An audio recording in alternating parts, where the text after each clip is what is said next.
তাহলে আমরা স্বাভাবিক সংখ্যা, পূর্ণ সংখ্যা, অখণ্ড সংখ্যা জেনে গেছি। স্বাভাবিক সংখ্যা কোনগুলো না 1 2 3 4। আমি এখানে ছোট্ট করে একবার লিখে দিচ্ছি, আর ভুলবি না। তাহলে স্বাভাবিক সংখ্যা হলো 1 2 3 ডট ডট ডট, ঠিক আছে। পূর্ণ সংখ্যা হলো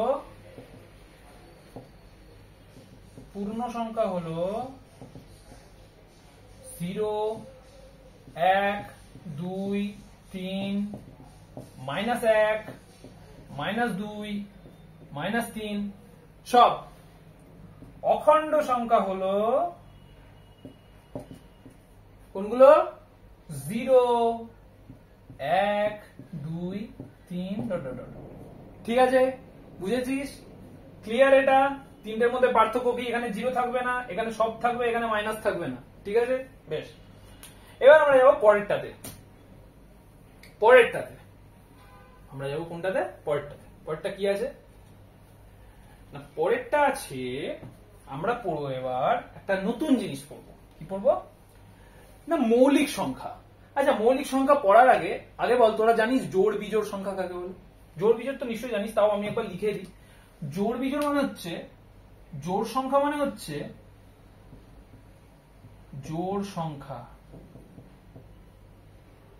কোনগুলো? যেগুলো জোড়ায় জোড়ায়, কোনগুলো বলে? যেমন ধরেন 2 4 6 8 10, তাই তো? বিজোড় সংখ্যা মানে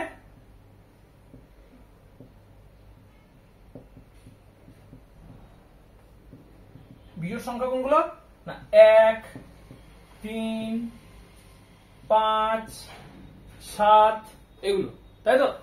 মানে এইগুলোকে 2 দিয়ে ভাগ করা যায়। দেখ, সবগুলোকে 2 দিয়ে ভাগ করা যায়। তার মানে জোড় সংখ্যা মানে যাকে 2 দিয়ে, যে সংখ্যাকে 2 দিয়ে ভাগ করা যায় সেটাই হলো জোড় সংখ্যা। আর বিজোড় সংখ্যা মানে তার উল্টোগুলো, 1 3 5 7 9 11। তাহলে তোকে যদি বলে যে সবচেয়ে ক্ষুদ্রতম মানে কি, এরপরে না তোরা এই জিনিসগুলোকে খুব ভালো করে মনে রাখবি। ক্ষুদ্রতম, বৃহত্তম,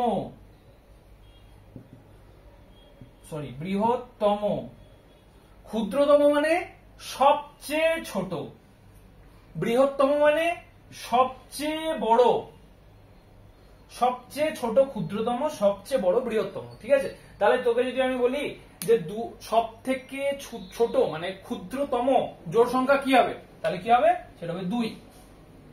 তোকে যদি আমি বলি সব থেকে ছোট বিজোড় সংখ্যা কি হবে, তাহলে কি হবে? হ্যাঁ, 1, ঠিক আছে।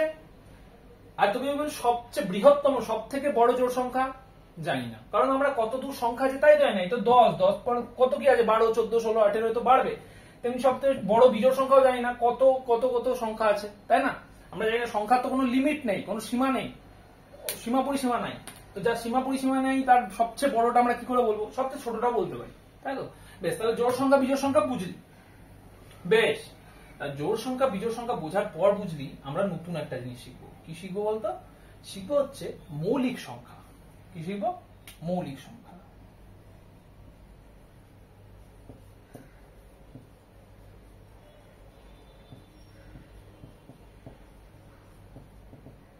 আচ্ছা, তোরা এই মৌলিক কথাটা থেকে কি বুঝতে পারছিস?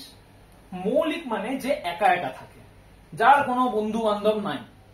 1 নম্বর কথা হচ্ছে সেটা। মৌলিক মানে যে একা একা, মৌলিক মানে যে একা একা থাকবো, আমি অন্য কারোর সাথে থাকবো না। আমি খুব বেশি হলে আর একজনকে নেবো, সেটা হচ্ছে 1, ঠিক আছে। সে হচ্ছে মৌলিক সংখ্যা। বুঝতে পেরেছিস? মৌলিক সংখ্যা মানে আমি একা একা থাকবো। তার মানে আমি একটা কথা বলতে পারি যে মৌলিক সংখ্যা মানে হলো যে সংখ্যা, ভালো করে বোঝ, যে সংখ্যা 1 এবং সেই সংখ্যা দ্বারা বিভাজ্য। সেই সংখ্যা মানে যে সংখ্যাটার কথা বলছি সেই সংখ্যাটা। মানে ধরে নে, আমি আগে লিখে নিই মৌলিক সংখ্যা মানে কি। মৌলিক সংখ্যা মানে হলো, এগুলো লিখে নিবি, হ্যাঁ? এই যে বোর্ডে যেটা লিখছি সেটা লিখে নিবি। কি লিখছি আমি? যে সংখ্যা 1 এবং সেই সংখ্যা দ্বারা বিভাজ্য। আচ্ছা, তোদেরকে একটা কথা বলি, বিভাজ্য, এই যে কথাটা আমি বারবার বলি বিভাজ্য, বিভাজ্য মানে কি জানিস? বিভাজ্য মানে হচ্ছে যেটাকে ভাগ করা যায়। বিভাজ্য মানে যেটাকে ভাগ করা যায়, ঠিক আছে। তাহলে আমি কি লিখেছি, মৌলিক সংখ্যা মানে যে সংখ্যা এক এবং সেই সংখ্যা দ্বারা বিভাজ্য। এবার আমি যখন এটা প্রথমবার পড়েছিলাম না তোদের মতন বয়সে, তখন আমার মনে হয়েছিল এই যে সেই সংখ্যা লিখেছি, সেই সংখ্যা মানেটা কি? সেই সংখ্যা মানে হচ্ছে যে সংখ্যাটার কথা আমি এখানে বলছি। ধরে নে আমি তোকে বলছি যে 5, 5 কি মৌলিক সংখ্যা? তাহলে সেই ক্ষেত্রে 5 হলো এখানে সেই সংখ্যাটা, বুঝতে পেরেছিস তো? ধর তোকে আমি বললাম 10, তাহলে 10টা কি মৌলিক সংখ্যা? আমি তোকে কোয়েশ্চেন করলাম, তোকে ধর প্রশ্ন করলাম যে 10 কি মৌলিক সংখ্যা, তখন তোকে কি দেখতে হবে যে 10 কি 1 দ্বারা বিভাজ্য, 10 কি 10 দ্বারা বিভাজ্য, 10 আর কি কি দ্বারা বিভাজ্য। যদি দেখিস যে 10 আর অন্য কিছু দ্বারা বিভাজ্য হচ্ছে, তাহলে 10 কিন্তু মৌলিক সংখ্যা হবে না, ঠিক আছে? বুঝতে পারলি মানে কি বললাম? আচ্ছা, তোদেরকে বিভাজ্য জিনিসটা একবার ক্লিয়ার করি, এটা মুছে দিচ্ছি। বিভাজ্য জিনিসটা একবার ক্লিয়ার করে দিই, তারপরে এটা ভালো করে বলবো। মৌলিক সংখ্যা হবে, এক্ষুনি হবে। আমরা এখন ভাগ করি না, তখন ভাগের দেখবি 4টে পার্ট আছে। ধর ভাগ এরকম চিহ্ন দিয়ে ভাগ করিস, তো এরকম চিহ্ন দিয়ে ভাগ করিস, এখানে ভাগফলটা লিখিস নিচে, তো এটাকে বলা হয় ভাজ্য।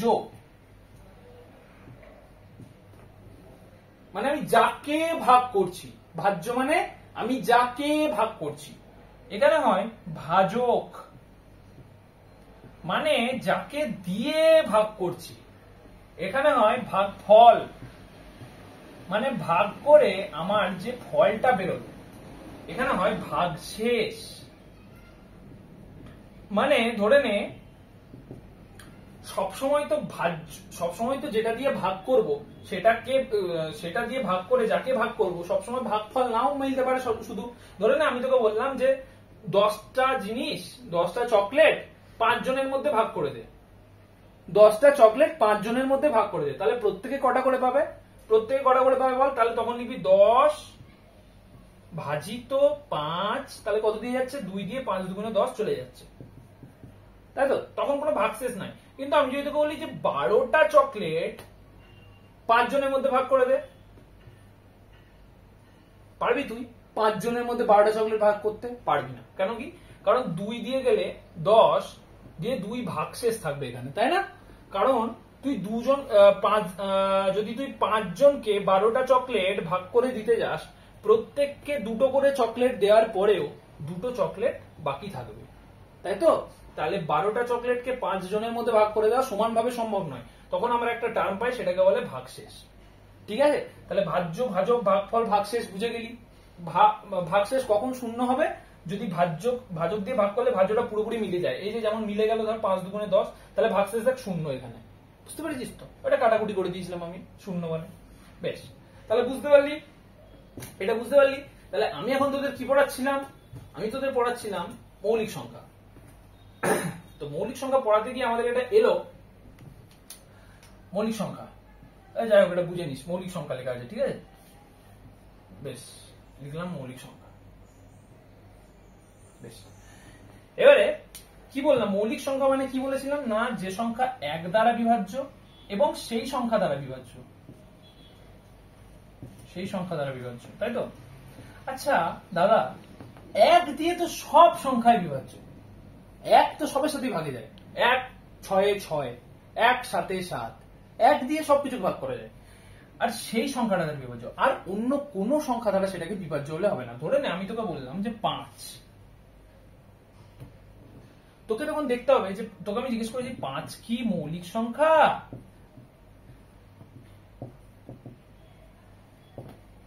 5 কি মৌলিক সংখ্যা? ধর জিজ্ঞেস করেছি তোকে আমি, তখন তুই কি দেখবি যে 5 1 আর 5 দ্বারা বিভাজ্য ছাড়া আর কিছু দ্বারা বিভাজ্য কিনা, ঠিক আছে? 1 এবং 5 ছাড়া অন্য কিছু দ্বারা 5 বিভাজ্য হচ্ছে কিনা। হচ্ছে কি দেখ ভালো করে। 1 দ্বারা বিভাজ্য হচ্ছে 5, অবশ্যই হচ্ছে। 2 দিয়ে না, 2 দিয়ে 5 কে ভাগ করা যায় না। 3 দিয়ে না, 3 দিয়ে 5 কে ভাগ করা যাচ্ছে না। 4 দিয়ে না, যাবে না। 5 দিয়ে যাবে না। ব্যাস, তার 5 এর পরে কোন সংখ্যা দ্বারা তো 5 দ্বারা 5 কে ভাগ করা যাবে না। তাহলে 5 কি হলো? তাহলে 5 1 এবং 5 দ্বারা বিভাজ্য। তাহলে 1 এবং সেই সংখ্যা দ্বারা বিভাজ্য হচ্ছে, তাহলে হ্যাঁ 5 একটা মৌলিক সংখ্যা। বুঝতে পারলাম? 5 তাহলে মৌলিক সংখ্যা। তাহলে আমি যদি বলি যে 6, তোকে আমি এখন জিজ্ঞেস করি যে 6 কি মৌলিক সংখ্যা? তুই তখন দেখবি যে 6 1 এবং 6 ছাড়া অন্য কিছু দ্বারা ভাগ করা যাচ্ছে কিনা। 1 দিয়ে 6 ভাগ করা যাচ্ছে, হ্যাঁ যাচ্ছে। 2 দিয়ে হ্যাঁ যাচ্ছে, ব্যাস পেয়ে গেছিস একটা 2। তার মানে তাহলে 2 দিয়ে 6 কে ভাগ করা যাচ্ছে, তার মানে 1 এবং 6 ছাড়াও অন্য কোন একটা সংখ্যা দিয়ে 6 কে ভাগ করা যাচ্ছে, তাহলে 6 একটা মৌলিক সংখ্যা নয়। বুঝা গেল? তাহলে মৌলিক সংখ্যা যেটা নয় সেটাকে আমি কি বলবো? মৌলিক সংখ্যা যেটা নয়, যেটা মৌলিক সংখ্যা নয় সেটাকে আমি বলবো যৌগিক সংখ্যা। কি বলবো? যৌগিক সংখ্যা। যৌগিক সংখ্যা।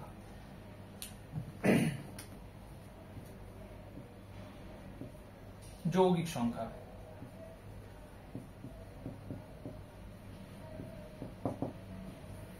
যৌগিক সংখ্যা কোনটা? না 1 এবং সেই সংখ্যা ছাড়াও অন্য কোন সংখ্যা দ্বারা যদি সংখ্যাটা ভাগ করা যায় তাহলে সেটা যৌগিক সংখ্যা। যেমন ধরে নে আমি বললাম 20।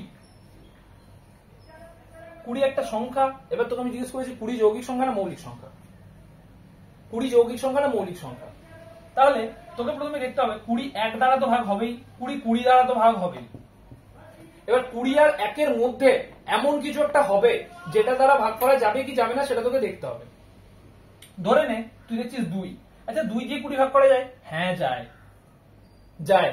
তাহলে 1 এবং 20 ছাড়া একটা সংখ্যা তুই পেয়ে গেছিস যেটা দিয়ে 20 ভাগ করা যায়। তাহলে 20 কি সংখ্যা? 20 যৌগিক সংখ্যা। 20 মৌলিক সংখ্যা হবে না। তোকে আমি বললাম 17। সরি 17। তোকে আমি বললাম 17 মৌলিক সংখ্যা না যৌগিক সংখ্যা? তোকে এখন দেখতে হবে 17 1 আর 17 ছাড়া 1 আর 17 ছাড়া 1 আর 17 মধ্যে যে সংখ্যাগুলো আছে তার কোনো একটা দিয়ে 17 ভাগ করা যায় কি যায় না তোকে দেখতে হবে। যদি যায় তাহলে ভালো কথা, যৌগিক সংখ্যা। যদি না যায় তাহলে 17 হলো মৌলিক সংখ্যা। ঠিক আছে? তাহলে তোরা এখন একটা কাজ করবি, আমি তোদের এই কাজটা করে দেব না, তোরাই আমাকে বলবি পরের দিন, পরের যেটা ক্লাস হবে তখন তোরা আমাকে বলবি যে যে কি বলবি যে 1 থেকে 50 এর মধ্যে, এটা হোমওয়ার্ক আমি এটা বলে দেবো পরে, বাট তোদের এটা নিজের কাজ আগে। কি কাজ? না 1 থেকে 50 এর মধ্যে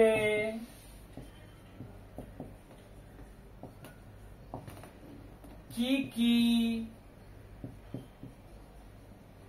মৌলিক সংখ্যা